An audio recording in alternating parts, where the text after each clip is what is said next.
Deb, it was amazing how much we learnt on our Transpacific cruise. Oh my gosh, we certainly did. I think it's time to share some of our Transpacific cruise tips. Yep, whether it was the stuff we learnt beforehand preparing or once we were actually on board, I think this is a great opportunity. So let's chat about it.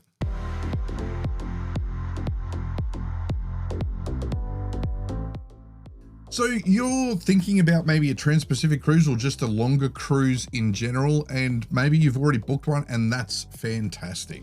Absolutely. We got back from Ovation of the Seas, sailing from Honolulu to Sydney. Let us tell you about the adventure that we'll never forget. Yeah, it was certainly our most memorable cruise to date. Absolutely. And so we've divided up all our sort of hints and tips and into sort of 10 categories. So these are our top 10 must-know tips for anyone doing a Transpacific cruise.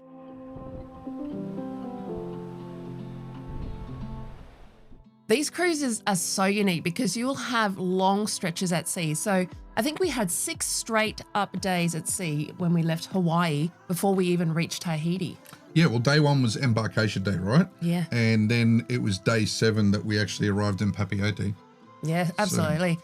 So you've got so many things that you can try and keep yourself occupied with your sea days. I love the spa and even the solarium, just so you can actually lie on a daybed or sit in the pool, read a book. And, the one thing that I wanted to just remind everyone is that you've got weeks when you do a Transpacific cruise, not just days, so you don't have to cram everything in. Yeah, you don't have to rush. That's one of the great things about it. So do plan for those sea days.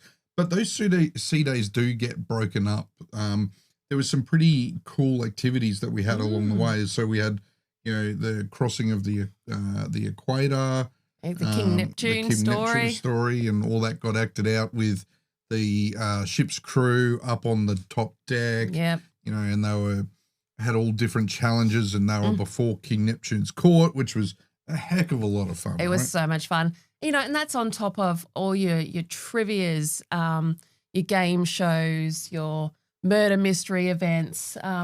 It is jam-packed with lots of activities. Yeah, look, it is. So I think, I had the pass for the thermal suite, so I could go in and do a bit of relaxation there. It was actually really good. We travel and, we will often do 7 day, 7 night sort of cruises or trips away for a week or 2 at a time. But to do this cruise, and in total we were away for nearly 3 weeks, so it was sort of the 3 days beforehand, 2 nights beforehand in Hawaii, and then we had the cruise, which was 18 nights. So do be aware that yes, you're going to have sea days, you're going to have a lot of them, so plan for that and prepare yourself mentally, because not a lot of people, there are people out there, I should say, not that it's a lot of people, but there are people out there that feel a little bit trapped on the ships, right? Absolutely. But you know what? This is the time to take advantage of an afternoon nap. Yeah. You don't have to be anywhere. So you take that time to relax. And go and watch a movie up on deck. Yeah, that's exactly right. Yeah. There's plenty of things to do, have a sleep in and all those sorts of things. So lots of things to do. This is probably a really important one, Deb, and it is tip number 2. It's packing for multiple climates. Absolutely. So when we left Honolulu, it was hot and humid. And then we went down to Tahiti and it was tropical. So it was the hot, but it was the winds and stuff like that. But then we went into Auckland where it was cold. So that's the one thing that we learnt a little bit on this trip, is to not overpack, and how and why. Yeah. So definitely, I think, layers are your friend in that regard. So you want to look at how you can pack a light jacket or swimwear, some things that you can use for the formal nights, and maybe just sort of mix and match a little bit in that regard. So, but try not to overpack, because if you're going to be doing laundry as well, you want to be able to do that laundry yourself. If you, as much as possible, because it does, and you can only do that in your cabin. Yes. They don't have self-service laundries.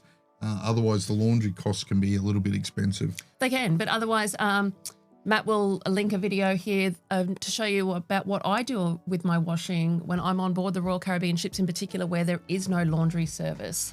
And they did, because it was a long cruise, they did actually offer a couple of discounted laundry days too. Yes, so that was helpful. Yeah, we got a whole bag full for $24.95 US this is. Yep. And I got like 16, 17 items in it. Yeah. So. But again, a lot of that was smaller stuff because we were wearing things like shorts and linen t-shirts, so they kind of crumpled into that bag. Yeah, absolutely, they did. But the other thing I think to remember is, packing smart in terms of if you're taking any tech gear like a laptop or chargers for phones and that, the best thing I would suggest is, and we've got other videos where we've spoken about this before, but trying to find one charger, like one charging hub, like a good quality USB charging hub. We use one from Anchor. It's an Anchor branded one, and that's great because it's got 6 USB ports on it, 4 USB-C, 2 normal USB, and we can charge all of our devices, all of our phones off one socket. And these are allowed on the Royal ships. Yeah, so USB charging hubs are allowed, but it's the multi-port adapters, so where you can plug multiple appliances into one like cube, and power boards, they're not allowed. Absolutely. And, just think about shoes, ladies in particular, if you want to be having lots of dress-up nights. I think we had 9 theme nights on our cruise. One little tip that we had is, we held off buying some of our items until we got over to America just to save in that weight. Yeah. But also just think about what shoes. Like I think I took 3 pairs. Yeah. Just mix and match them.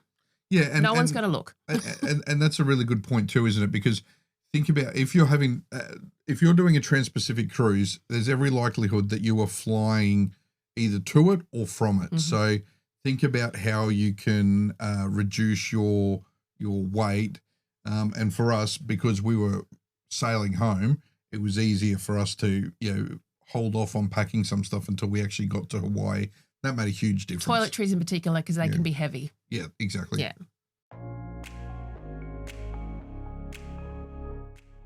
Okay, tip number 3. We want to talk about staying healthy and managing any kind of fatigue that you can potentially get on these longer cruises. I know that might sound odd when you're on a cruise of getting fatigued, but 3 weeks on board can be tiring, especially if you're doing multiple ports day after day after day. Yep. It can actually drain you a little bit, but also if you just go hard every single night, that will tire you out, mind you. I think we did that a little bit. But no, one thing is we just say, make sure that you rest, drink lots of water, stay hydrated. Because you're exactly right, Deb. I think one of the things people look at is, it's 18 nights or it's 20 nights. So, there's plenty of time to relax. But yeah, as exactly what you're saying, those port days when you get crammed together. For us, we arrived in Papeete on day 7, then day 8 was Moorea, and day 9 was Raiatea. So it was 3 port days that are relatively active port days, bang, bang, bang. And obviously it's what you choose with your activities, but you know what, they may be the only time that we get to those ports. So we wanted to do everything possible. So we were up early and we went from one to the next. So, it's just managing that. Just make sure that you do keep up the fluids. These, again, just exactly what you said there, picking up on that. These are ports you may never get to again. Going out to French Polynesia, it's not the easiest place in the world to get to, right? I mean, yes, there are planes and everything else, but we had to go there on a Transpacific cruise to Tahiti and these beautiful, beautiful places. Absolutely. You're right. You do a lot of exercising and walking, and even just being on the cruise ship, you're doing a lot of walking as well, right? Look, we generally will clock between 15 and 25,000 steps a day when we're on a cruise. Very easily. Particularly on these quantum class ships. Like when we did the Transpacific cruise on Ovation of the Seas, like it's a quantum class ship. It's a big ship. So, it's so far from one end to the other. And if you're taking stairs during the day as well, trying to keep up, your fitness in that way, it can be a big day. Absolutely. And the other thing that we do recommend is, seas can get rough. You are never going to know that on no matter which cruise you go on. But we just recommend just pack the seasickness tablets. Even if you don't get seasick, just pack them there in case. I think Matt, he doesn't get seasick, but I think you might have had one day on this where you took one. Yep. So always just is worthwhile packing those. And not just that, but on this trip, you also had a couple of days or a day or two where you were a bit just flat, bit down, had a bit of a head cold come on and that sort of thing. Yep. And again, that can happen because you are going through different environments. So you're starting with that really hot and humid, getting away from the humidity once you're out at sea a little bit, but then you're into, rainforests, and then you're in and out of air conditioning for a couple of days. And that's pretty much what happened for you. We were having those really hot days. Then we were back on the ship in the air conditioning in and out. And you kind of crashed for a day. But I packed cold and flu. Again, that's just another medication. I packed, the Panadol, the Nurofen, the cold and flu, the seasickness. Just to have those things there. I packed Gaviscons in case, you had a little bit of heartburn or anything like that after eating too much food on a cruise. So it's always just good to have those little things. Yeah, all those things, the vitamin tablets, all those sort of things. So a good little, as part of your toiletry kit, having a good little first aid kit, and, not just a first aid kit, but a health and wellbeing kit as well, and have that stacked out. And then obviously travel insurance is critical. Yeah, 100%. I mean, we would say do it on every cruise, but I would definitely be saying when you're doing on a lot longer one like this, there were medical emergencies when we're on board. There was not quite a few, but there were a few. There were a few. So definitely worthwhile because you don't want to be stuck with that bill at the end. No, and certainly not that far out, that remote. 100%. That would not be an enjoyable bill at all. So there you go. That's our hints and tips for staying healthy and managing fatigue on your Transpacific cruise.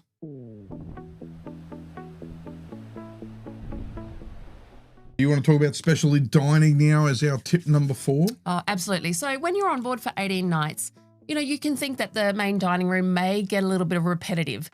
And whilst Royal actually do a 28-day turnover menu, so you're not getting the exact same thing every night, they do have staples on there. We actually think mixing it up a bit with your specialty dining is a great option. Definitely. So you've got the Italian, you've got Chops Grill, you've got Azumi's, Wonderland, which is going to be changing shortly. Yeah, when Ovation gets amplified, but still there's a specialty dining venue. So, and I think I've missed one. Chef's Table. Chef's Table. Yeah.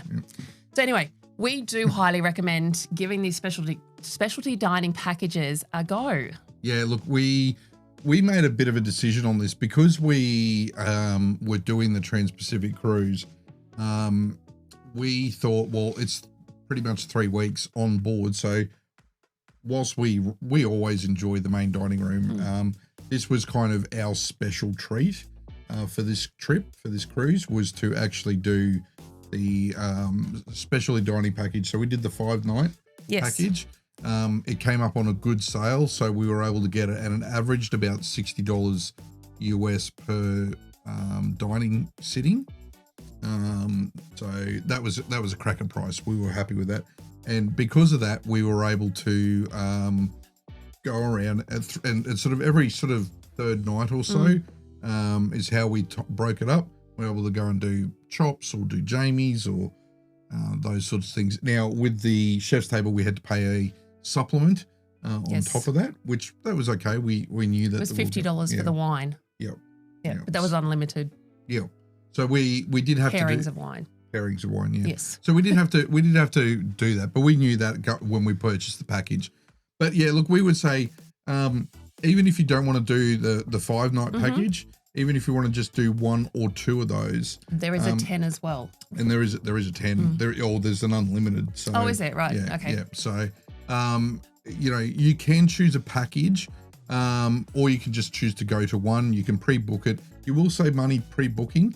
But if you get on board on day 1, they usually have embarkation day specials. What we also found on the 18-night cruise, because it was so long, about halfway through, they started to throw a few specials up to fill in some of the dining spots. So do keep specialty dining in mind. I mean, we had a wonderful time doing that. What was your favourite? Look, it was actually on this cruise, we had booked different ones, but then after we'd done Jamie's the first time, we all fell in love, and we actually cancelled one of the others and went back to Jamie's for the second time. Yeah. So that was chops. It was chops. We normally go. Yeah. We love chops. We do. But we cancelled our second chops booking. Jamie's just hit it on the head. It did. On that first time. Unfortunately, I was sick on the second time, so I didn't get to go. Although they did offer to bring room service to me from Jamie's, which was very lovely. That was actually really nice. So Noah and I went to the dinner instead that night, just the two of us. We had the dining package for him as well, and they offered to make Debs, and we could take it to the room for us. So that was lovely. Yep. So definitely consider specialty dining if you're on board.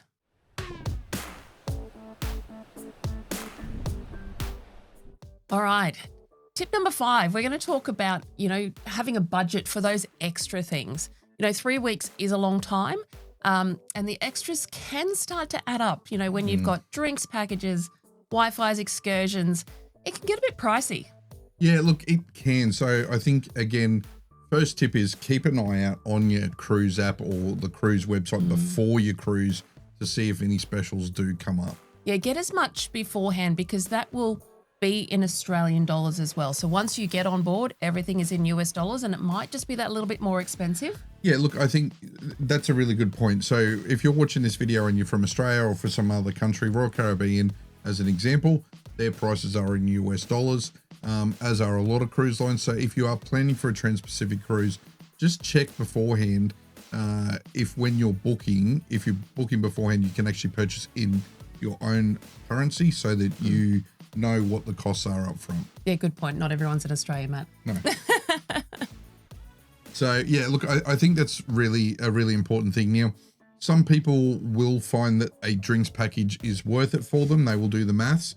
We've worked out for us, by the time we have, a fresh squeezed juice or two with breakfast and then a couple of coffees or hot chocolates in the morning, before we've even got to lunch, we're starting to get to a point where if the price is right on the drinks package, it's well worth it for us. Yeah, and we were lucky enough that we did actually get it at a great price. So we did purchase it beforehand.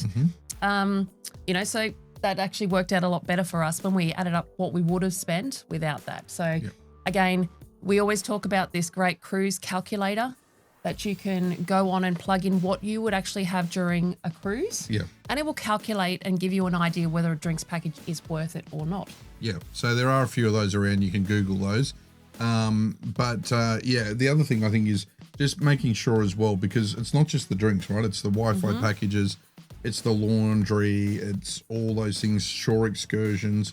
So trying to purchase them up front is our recommendation. But if you don't, just be really clear on setting a budget, knowing what your daily budget's going to be. And depending on the cruise line, know what's included as well. For Royal Caribbean, one thing I would say as an example, they have drinks available everywhere. They've got the sort of the cordial, like the lemon cordial and fresh juice type things around all through the ships. And so it's actually really easy. They're included in the base fare to keep yourself well hydrated through the day. And then if you only want to have like a glass of wine at dinner, you're not a big drinker at all for whatever reason, that could be all you need to do is just that one glass a day. But set your budgets beforehand. Absolutely. One other thing to consider, is looking at the key. And we have done a video on this, which we can link as well. Yep. That does include your Wi-Fi. We have found at certain times if you get the correct price or the right price. And we actually had the key on this cruise. Now, there were a couple of reasons for it. But for us, we budgeted it. We pre-purchased it. It includes the Wi-Fi. So that meant we wouldn't need to buy Wi-Fi once we were on board or buy a separate Wi-Fi package. The other reason we purchased it, and we'll get into a bit more later on, is because it also included priority tendering, and there are a few tender ports on a Transpacific cruise. Yeah, so just other things to look out when you're budgeting for your cruise.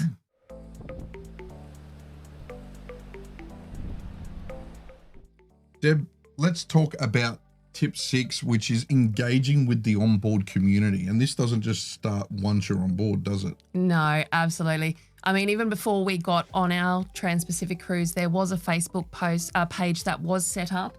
And everyone was just adding, where are you staying? Are you bringing kids? Asking lots of questions of people who've done them before. So we already had a community starting before we got on. And I know not everyone is for Facebook, but that was just one of the things that we found really great.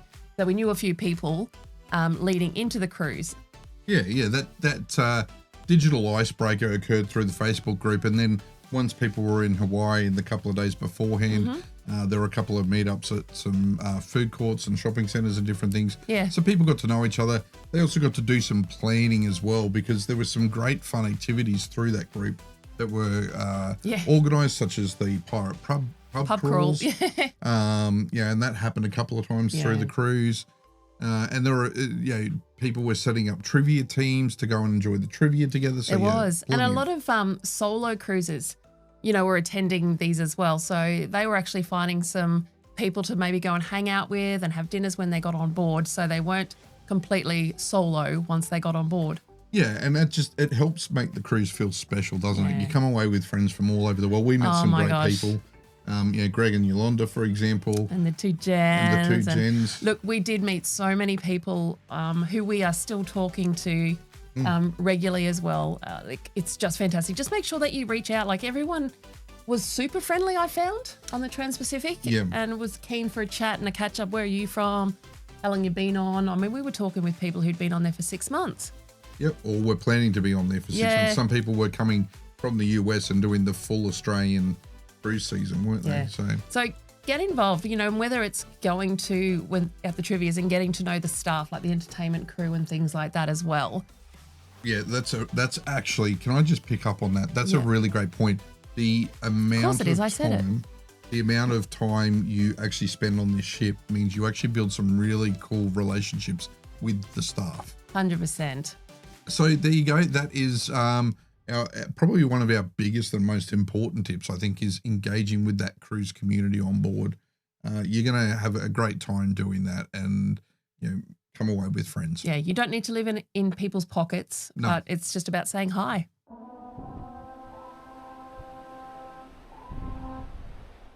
Tip number 7, we're going to talk about excursion planning and how to choose it wisely.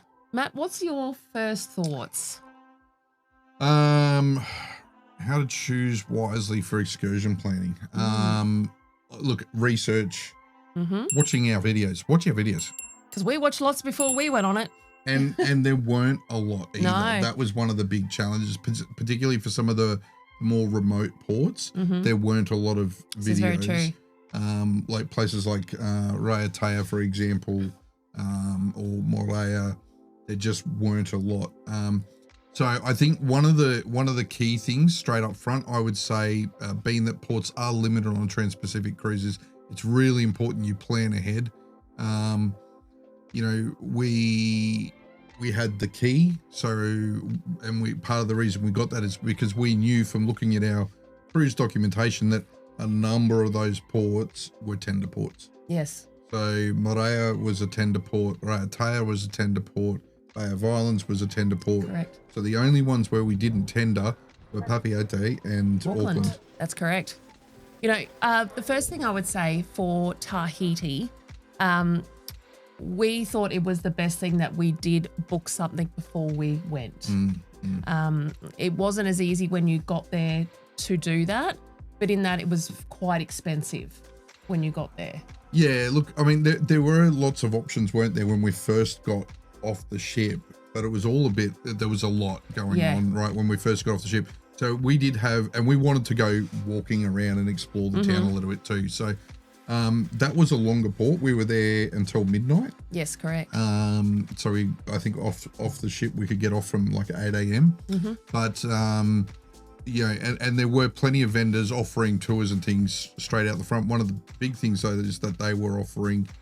There were a lot of people offering tours for Mooorea the next day. So we're going to get into that one in a minute. Yes, absolutely. But we booked. Booking early is really important because these really remote places don't have a lot of infrastructure in terms of tourist buses and things like this. So the tours are going to be limited, and the availability of them is going to be limited. So we booked one of the coastal tours, and we booked it through Royal Caribbean, so that gave us one guaranteed cruise. Yeah, absolutely. Look, you can check out our videos for the in-depth versions of these. We're just giving you some little tips on the most important things. The most important thing I think we learnt off this is when we got into Papeete, when we walked through and into the main sort of street, you had all these vendors lined up. And what they had is all the trips for Moorea for the next day. It was fantastic. There was so many things because we hadn't actually booked anything for Moorea because, again, we couldn't quite find any videos. We weren't really sure what was available. But when we got there, we booked it. We had to pay only a $10 deposit and put the rest down the next day. So, look, if something happened overnight, a big cyclone came through and it was cancelled, you lose $10. That's it. And it was the best place in the world, Moorea. Yeah, we absolutely had a ball there. So please check that video out as well, and we give more details about it. But big tip, if you're getting off in Papeete, go to those vendors and book your Moorea. Yeah. So they obviously, they did have tours there for Papeete, for Tahiti on the day as well. We spoke with people that actually hired mopeds and went around the island doing their own sort of self-guided moped tour on these little electric mopeds. Yep. We know people that went snorkeling. A lot of the feedback we had was that the currents were really strong with the snorkeling, and so it was a bit of a struggle for a lot of people. Yep. But yeah, definitely something to think about. Like, I think doing research is just so important for these places. They are far out. There is one thing we would say about Raiatea if you're going to go there, and that's make sure you have cash. Almost everywhere else you could deal with using your card to pay, or your Google Pay or Apple Pay, but not in Raiatea. No. There was one ATM and it killed my card. Yes. And there was only one vendor in the cruise terminal when you arrive from tendering, selling all the activities. There was only one vendor that had FBOS. Yeah, so just take cash or pre-book with Raiatea, we would absolutely say. In Auckland, we pre-purchased a sky jump for Matt and Noah, so they jumped off 192 metres. 192 metres. So anyway, so they did that sky jump, which we'd pre-booked, and then we just wandered around for the rest of that. And Bay of Islands, we didn't plan anything again, and I don't believe you really have to. No. Because Bay of Islands, we got off. These guys went for a helicopter ride. There was lots of different tours that were there. So again, you don't necessarily have to plan anything for Bay of Islands, but by all means, do your research.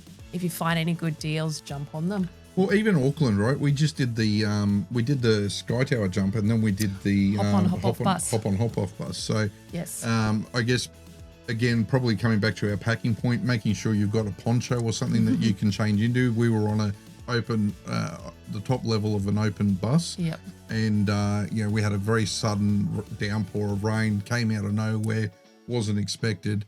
And so that made things, But we had our ponchos, so at least we were all covered. Yeah, so just those little cheap ones, pull them out, lightweight, very easy to go. So yes, do your research, do your planning, make sure you know what ports take cash, what ports are easy to take card, and just make a decision as well. If you're going to be booking tours outside of the cruise company, just be wary of that. I wouldn't say don't do it, particularly if you're a seasoned traveler and you're comfortable. But obviously, it's very different not getting back to the cruise port in time in somewhere like Moorea or Papeete versus somewhere like Vanuatu, which or Port Vila or something like that, or in the Bahamas, where there's plenty of options to get you back home. When you're in the middle of the South Pacific, it's a little bit trickier, so you don't want to get left behind. So just be cautious of that.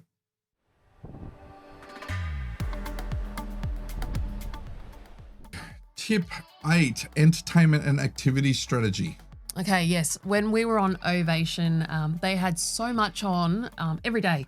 There was, the dance classes, bumper cars up in the Seaplex, which was an array of sports activities. There's shows, there's live music. Look, you probably can't do everything, although if you wanted to, you might just be a little bit tired at the end. But there is plenty to keep you occupied on board, and the kids as well as the adults. Yeah, look, I think that was one of the really cool things. A lot of people asked us, how did Noah go? How did Noah enjoy the cruise? Number one, it was a great ship, right? It's a Qantas class ship, so they've got the Seaplex. So for kids, that's great. There was actually on the Transpacific Cruise, so there was only about 200 kids on board. And so what that meant was the kids actually got a chance to know each other. Yeah. And make some really good friendships. So I think that was a big thing for them in terms of keeping themselves active. And look, Noah didn't actually go into the kids club very often at all. And at the time he was 11, 12. But he just spent every day up in that Seaplex or in the pools. He didn't want to get off. Yeah. No, he had a ball. Yeah. And he got to build really good relationships with the as did all the kids on board with the different staff. So 100%. Look, I think there is just so much on though, isn't there? Whether it's the dance classes, podcasts and things. So, but as you mentioned, but I think the app is a really important part of working things through. Yes, absolutely it is. Having that sort of cruise compass type of and you can select the activities and put them into your calendar for the day. So, you can sit there and look at 5 days ahead and go, oh, I want to make sure I do that, and drop that into your calendar.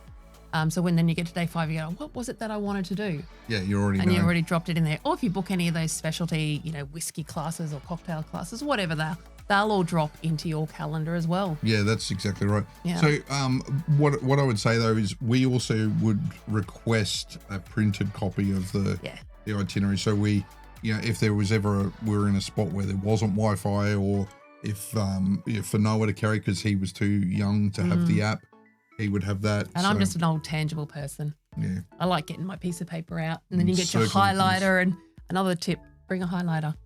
Yeah. Can sometimes help. Yeah, so we would always look, at least a couple of days ahead and work out what we wanted to do. And by doing that, it helped us adjust dining bookings for dinners and things. So we could adjust, we go, we want to see that. And, there's a conflict with dinner. All right, let's move dinner and do that sort of thing. So, but then there was days where you just went, you know what? I don't want to do anything. And that's when you can just go and, sit on a deck chair, read a book. Like we did, go up to the solarium and just sit and have a drink in the solarium and a bit of a chat in the pool there. Yeah, so nice. Now I'm feeling I need to go back. Need to get back on a quarter class ship. Yeah. All right, so that's just a bit of information about entertainment and activities. As I said, watch our videos. We've got a lot more of a breakdown on what is involved. I think one thing to point out that I actually really appreciated though was that the entertainment refreshed. So whilst there were the regular house shows, yes, the entertainment refreshed. So there was a change in comedians and entertainers when we got to that's a good point. Papeete. There was another refresh of that again when we then got to Auckland. Yeah, so it didn't get stale. No. So they've got their typical house shows. Cruise ships, when you're on a Transpacific cruise, they'll have their typical house shows that you're going to see on a regular basis. And then you're going to have the varying shows as well. So don't be too worried about entertainment on a Transpacific cruise. You're going to have a ball. Just another thing to note, I think I just mentioned a little bit earlier, was the theme nights that we had. So we did get pre-warning about these theme nights before we jumped on board. Not a lot, but, we did go semi-prepared, but it was things like, we were on board for Halloween, so we had a Halloween night. There was 80s, there was 70s, there was a couple of dress your best glam nights. Yes, and the others seem to be escaping me, but keep your eye out for that. But by all means, dress up or don't dress up at all, or dress up for one or two, or just put, if it's a sparkly, glittery night, just put a little glittery top and just jeans or something. You don't have to go above and beyond for those, but no one will go against you if you choose to as well.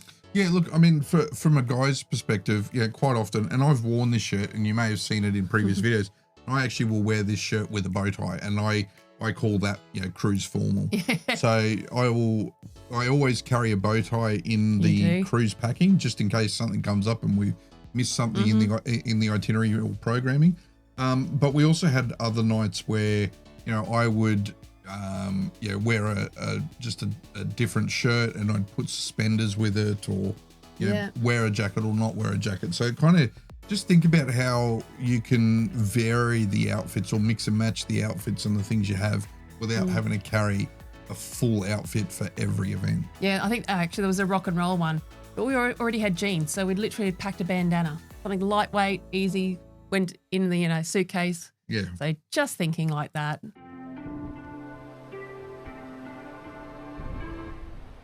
Okay, let's move on to tip number 9, Matt. Tip number 9. All right, tip number 9, Deb, expecting the unexpected. You say it was the unexpected. In our case, on our Transpacific cruise, the unexpected was probably that there wasn't really anything unexpected. We didn't have any, in our case, we were lucky. We didn't have any major weather interruptions. We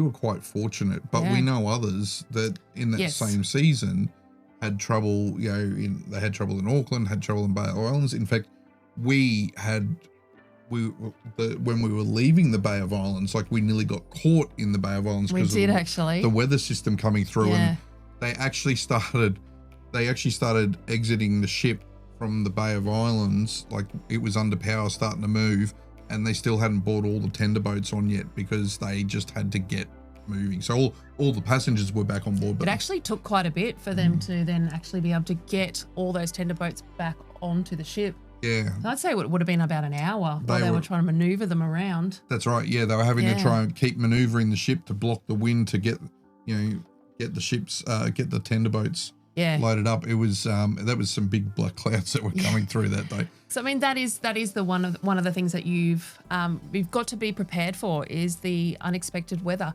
And look, that goes for when you're on shore as well. So when you're on a day tour, just keep an eye on the sky. In particular, if you see like a massive storm coming or whatever, maybe think about getting back a little bit earlier. Yeah. So always expect the unexpected.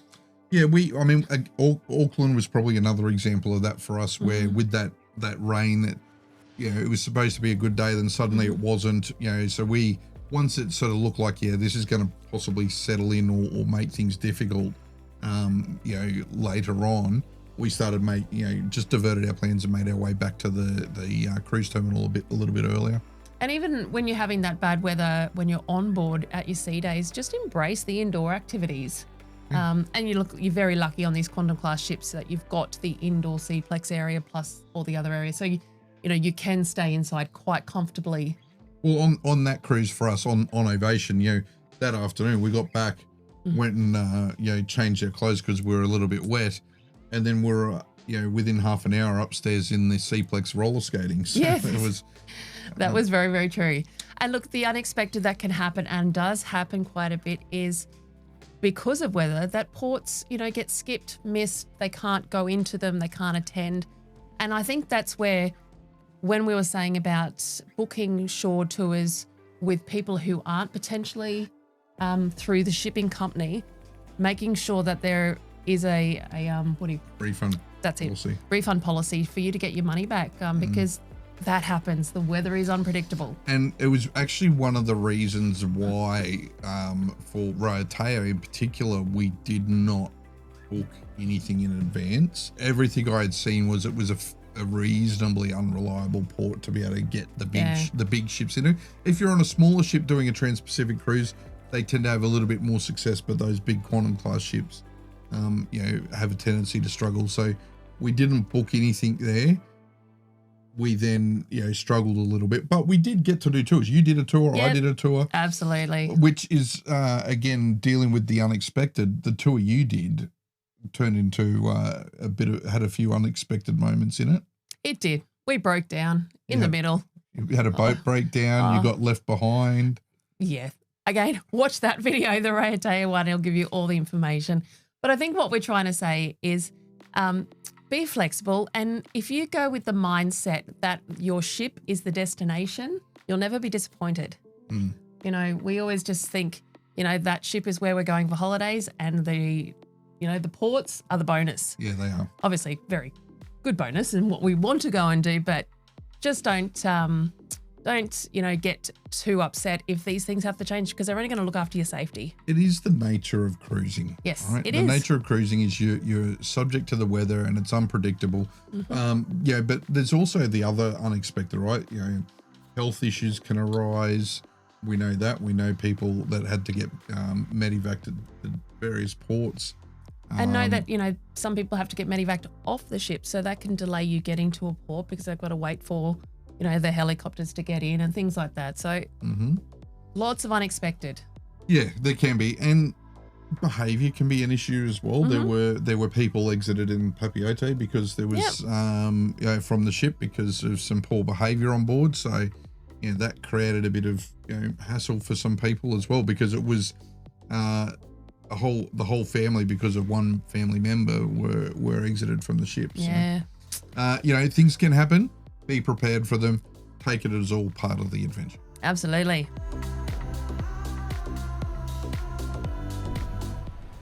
Let's move on to our final tip.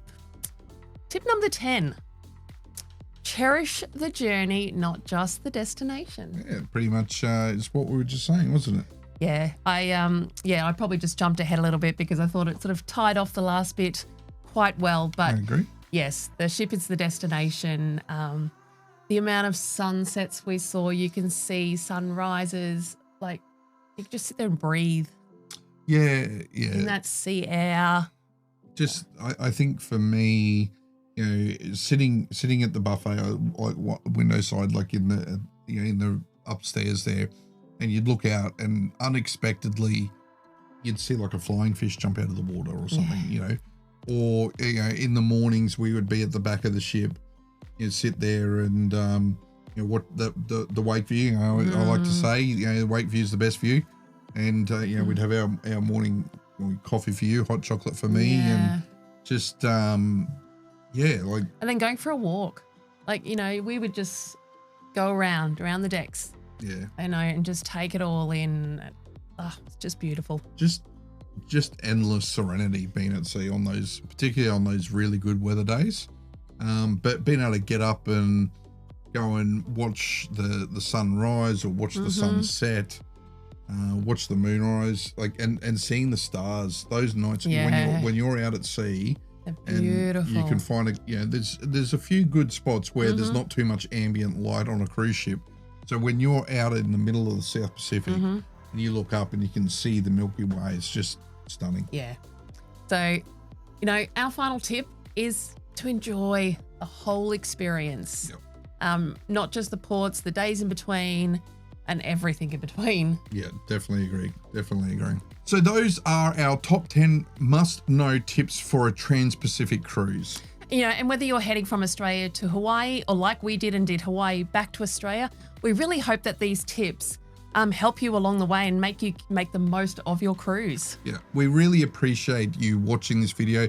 Don't forget to like and subscribe and join us for more cruise adventures here on our channel, Deb and Matt Chat. If you do have any questions, drop them in the comments section below. We'd love to help you out and answer them. In the meantime, don't forget to hit the like and subscribe button as well, and we will see you in the next video. See you soon. These tips, we hope you will... We did that way. 3, 2, 1.